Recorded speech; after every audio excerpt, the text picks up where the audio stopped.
अस्सलाम वालेकुम दोस्तों, क्या आप भी बिना किसी वजह के हमेशा थकावट महसूस करते हैं? क्या सुबह उठकर भी लगता है कि जैसे पूरा दिन गुजर चुका हो?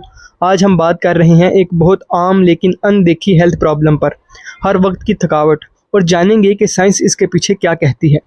दोस्तों, इसकी सबसे बड़ी वजह जो है वो है नींद की कमी।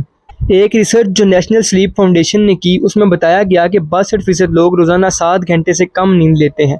इंसान का दिमाग और जिस्म दोनों प्रॉपर नींद के बगैर रिचार्ज नहीं हो सकता।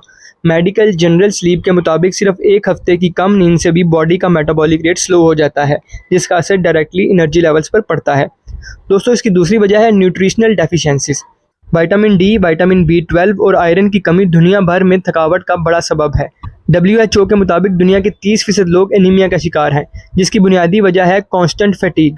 जर्नल ऑफ न्यूट्रिशन की एक स्टडी के मुताबिक B12 की कमी से ना सिर्फ फिजिकल थकावट होती है, बल्कि दिमाग की फंक्शनिंग भी कमज़ोर होती है। दोस्तों, इसकी तीसरी वजह है स्ट्रेस, एंग्जाइटी और डिप्रेशन।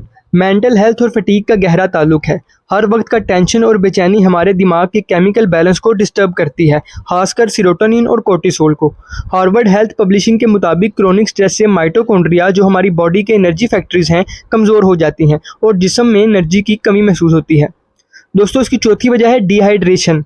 आप हैरान होंगे कि सिर्फ 1 से 2% डिहाइड्रेशन भी आपके मूड और एनर्जी लेवल को काफ़ी हद तक कम कर देती है। जर्नल ऑफ न्यूट्रिशन के मुताबिक हल्की डिहाइड्रेशन भी फटीग और हेडेक का सबब बन सकती है, खास तौर पर औरतों में। इसकी पांचवी वजह है मेडिकल कंडीशन। कई दफ़ा आपकी थकावट किसी छुपी हुई बीमारी का नतीजा होती है। हाइपोथायराइडिज्म, जिसमें मेटाबॉलिज्म स्लो हो जाता है। डायबिटीज़, जिसमें शुगर सेल्स तक नहीं पहुंचती और बॉडी एनर्जी प्रोड्यूस नहीं कर पाती। तीसरी स्लीप एपनिया, जिसमें नींद पूरी होती ही नहीं। चौथी क्रोनिक फटीग सिंड्रोम, जिसका नाम ही हर वक्त की थकावट है। दोस्तों, मेयो क्लिनिक के मुताबिक अगर फटीग 2 हफ्ते से ज़्यादा रहे और किसी वजह के बगैर हो, तो ये किसी सीरियस मसले की निशानी हो सकती है। अब सवाल ये पैदा होता है कि हम क्या करें। दोस्तों, हर रात कम से कम 7 घंटे की पुरसकून नींद लें। फास्ट फूड की जगह बैलेंस डाइट शामिल करें। पानी ज़्यादा पिएं, कम से कम 8 गिलास रोज़ाना। हर दिन हल्की फुल्की एक्सरसाइज ज़रूर करें। अपना स्ट्रेस लेवल कंट्रोल में रखें, मेडिटेशन या प्रेयर के ज़रिए।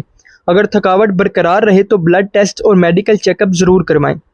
दोस्तों, हर वक्त थके रहना एक सिग्नल है जो हमारा जिस्म हमें देता है कि कुछ तो गलत है। इसे इग्नोर ना करें। अपनी लाइफस्टाइल, डाइट और नींद को बेहतर बनाएं, ताकि आप ज़िंदगी में एक्टिव, प्रोडक्टिव और खुश रह सकें।